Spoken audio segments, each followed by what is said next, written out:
J'adore cette machine.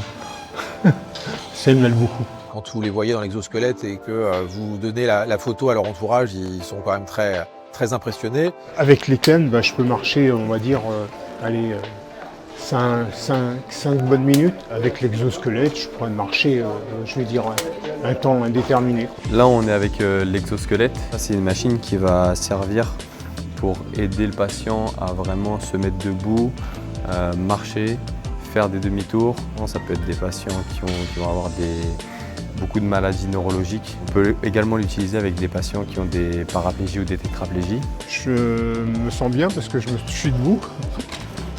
Vu que je suis assis 24/24, j'ai été le premier à l'utiliser, cette machine. Si j'avais pas l'exosquelette, j'aurais moins de motivation à continuer. J'ai vraiment besoin de cette machine pour travailler mes muscles en étant debout. Parce que le truc, c'est que quand je suis debout, moi, je me mets debout devant mon fauteuil, je suis jamais droit comme ça. Je suis toujours plus ou moins courbé et là, je suis vraiment droit.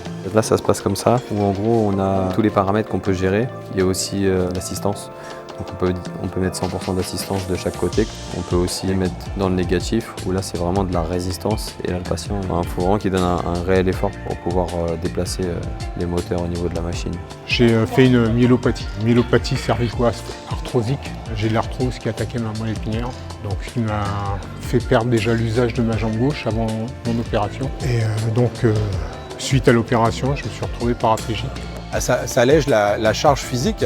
Effectivement, aujourd'hui, il faut bien se rendre compte qu'un patient paralysé des jambes, d'une ou deux jambes, c'est un patient qui est lourd, qu'il faut porter. Donc c'est aujourd'hui quelqu'un qui nécessite des ressources humaines très importantes, qui sont de moins en moins présentes dans les centres de rééducation pour des raisons de recrutement du personnel, pour des raisons aussi financières. Parce que si on veut permettre à des gens d'avoir des prises en charge de qualité, il faut utiliser les aides techniques.